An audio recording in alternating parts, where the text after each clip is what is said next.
Good morning students. आज का जो हमारा टॉपिक है वो है आपका भारत में जनजातियों का भौगोलिक वितरण कि कहाँ कहाँ पर भारत में जो भौगोलिक आपकी जो जनजातियाँ हैं वो पाई जाती है। इससे पहले हम अगर आपकी साक्षरता के एक छोटा सा टॉपिक है बिल्कुल जो कि अनुसूचित जो जनजातियाँ हैं उनकी साक्षरता के बारे में अगर हम बात करें तो आपको पता होगा जनसंख्या के जो अन्य वर्ग है उनकी अपेक्षा में जो अनुसूचित जनजातियाँ हैं उनकी साक्षरता कम मिलेगी। क्यों? जब वो हमसे अलग ही रह रहे हैं, बिल्कुल हमसे हमारे कॉन्टैक्ट में ही नहीं आते हैं, जो मुख्य धारा से जुड़े ही हुए नहीं हैं, तो साक्षरता कहाँ से प्राप्त करेंगे। तो जब 2001 में अनुसूचित जनजातियों की जनसंख्या थी उसका 47.1% ही आपका साक्षर था, जिसमें पुरुष साक्षरता आपकी 59% थी और महिला साक्षरता कम थी, आपका 34% थी। आपका जो संपूर्ण जो अनुसूचित जनजातीय जनसंख्या है उसका 91.7% ग्रामीण क्षेत्र में और 8.3% है आपका नगरीय क्षेत्र में निवास करता है। यानी कि आपने देखा होगा 91.7% आपका कहाँ रहता है, ग्रामीण क्षेत्रों में रहता है। ये साक्षरता के बारे में था और आपको पता होगा ये कितनी पिछड़ी हुई है, इस सब की वजह क्या है। तो भारत में जो जनजातियों का उसका भौगोलिक वितरण है इसके बारे में देखना कि भारत की जो जनजातियां है वो आर्थिक और सामाजिक दृष्टि से अत्यंत पिछड़ी हुई है।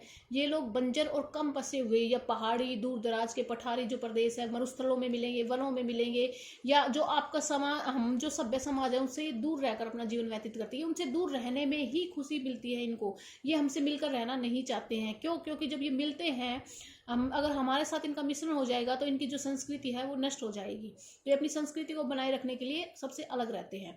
परंपरागत रहन सहन और रीति रिवाज वाले ये लोग क्या करते हैं, शिकार करते हैं, मछली पकड़ते हैं और बहुत ही निम्न प्रकार की जो आपने मोस्टली आपने सुना होगा कि जिसको आप स्थानांतरित कृषि के नाम से जानते हैं, उस प्रकार की ये कृषि करते हैं। भारत में जो जनजातियों के निवास है उसके 5 भागों में हम बांट सकते हैं। तो जो पहला पार्ट आता है उसको बोलते हैं आपका उत्तरी क्षेत्र, नॉर्थ जोन, उत्तरी क्षेत्र या नॉर्थ जोन। जो इस क्षेत्र में क्या आएगा, आपका उत्तरी सीमांत की पहाड़ियां, हिमालय के जो उप प्रदेश है वाली जनजातियां शामिल की जाती है। ये जनजाति क्या होती है, पशुचारक होती है, आदिम जनजाति है। जैसे आपका कश्मीर में सुना होगा, लद्दाख में, आपका हिमाचल प्रदेश में, उत्तराखंड में, उत्तर प्रदेश के जो तराई और बाबर क्षेत्र है उसमें रहती है। आपने नाम सुना होगा, ये कश्मीर वाला गुज्जर का नाम सुना होगा, बकरवाल का नाम सुना होगा, जो आपका प्रवास माइग्रेशन कर जाती है। गद्दी, भोटिया, थारू, ये सब क्या है, भोटिया जनजाति हुई, थारू जनजाति हुई, कहाँ मिलती है, उत्तराखंड में और उत्तर प्रदेश में मिलती है।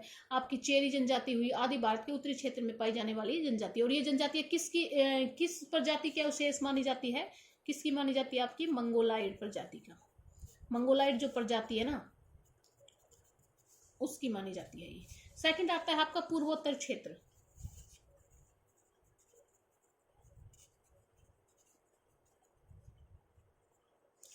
पूर्वोत्तर क्षेत्र या नॉर्थ ईस्ट जोन जो आता है आपका, इसमें कौन कौन से आएंगे। पूर्वोत्तर क्षेत्र आपको पता होगा इंडिया का कौन सा पार्ट आता है जिसमें 7 सिस्टर आपको बोला जाता है।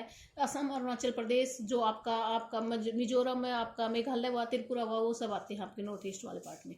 तो असम, अरुणाचल प्रदेश तथा ब्रह्मपुत्र घाटी के जो उबड़ खाबड़ और जो दुर्गम इलाके हैं उसमें जो जनजाति पाई जाती है, जैसे मिसमी, डफला, अबोर, मिरी, आका, पासी, ठीक है, ये सब क्या है, जनजातियों के नाम है। सिंगबो, ये सब जनजातियां निवास करती है। जो पटकोई श्रेणियां हैं वो असम में पाई जाती है। आपकी घाटियों में अनेक नागा जनजाति रहती है। मणिपुर और मेघालय में ये कुकी जनजाति रहती है। इंपॉर्टेंट है, कुकी जनजाति कहाँ मिलेगी, मणिपुर और मेघालय में कुकी जनजाति। लुसाई हुई, चिन हुई, खासी और गारो। खासी और गारो आपको पता होगा मेघालय में 3 पहाड़ियां भी है, ऐसे है, तीनों पहाड़ियां बिल्कुल ऐसे है कि पाकार सी है, जिसमें आता है आपकी गारो, खासी और जैंतिया। तो ये एक जनजाति भी है और पहाड़ियों के नाम भी है, और इन्हीं पहाड़ियों में जो रहते हैं इन्हीं के नाम पे आधार पर इनका नाम रख दिया गया है।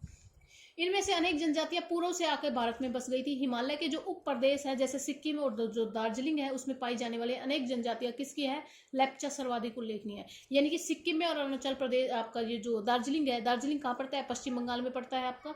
तो किसके लिए फेमस है, चाय के लिए फेमस है। तो ये इसमें कौन सी जनजाति पाई जाती है, मोस्टली लेप्चा जनजाति पाई जाती है सिक्किम में और दार्जिलिंग में।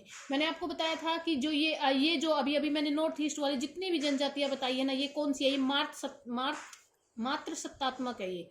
यानी कि इनमें जो आपका शासन करती है वो कौन होती है, वो माता होती है, माँ के नाम से जाना जाता है नहीं। ये सारी जनजातियां अभी किसके आपका वो माना जाते हैं, अवशेष माने जाते हैं, मंगोलाइड प्रजाति के अवशेष माने जाते हैं।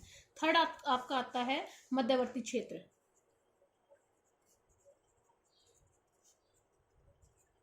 सेंट्रल जोन जो आता है आपका।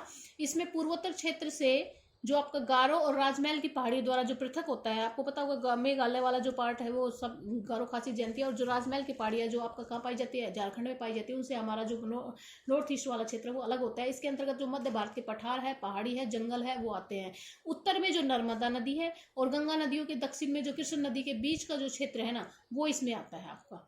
जनजातियों के जो मध्यवर्ती क्षेत्र में कौन कौन से आएंगे, मध्य प्रदेश आएगा आपका, छत्तीसगढ़ आएगा, झारखंड आएगा आपका, उड़ीसा आएगा आपका, ठीक है, और ये आपके दक्षिण राजस्थान, दक्षिण उत्तर प्रदेश और दक्षिण गुजरात आते हैं। कुल जनजातियों का 81% इसी भाग में मिलता है, यानी कि 81% भाग इस सेंट्रल जोन में मिलता है। सबसे अधिक जनजाति इसी क्षेत्र में पाई जाती है। इस क्षेत्र में जो जनजाति मिलती है वो बहुत मुख्य और मेन जनजाति, जिनके बारे में हम आगे डिटेल में पढ़ेंगे। जैसे संथाल जनजाति बहुत इंपॉर्टेंट है, झारखंड में सबसे अधिक पाई जाती है। भील जनजाति राजस्थान में पाई जाती है मोस्टली, वैसे तो राजस्थान गुजरात वाले पार्ट में भी पाई जाती है, लेकिन मोस्टली आपकी कहाँ पाई जाती है, राजस्थान में।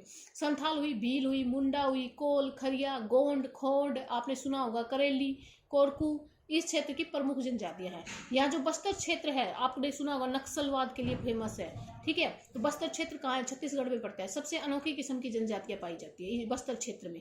शारीरिक लक्षणों में ये जनजातियां किसकी मानी जाती है, ऑस्ट्राइल जो प्रजाति है ना, ऑस्ट्रेलाइड जो प्रजाति है उसके अवशेष मानी जाती है। फिर आता है आपका दक्षिणी क्षेत्र, साउथ जोन।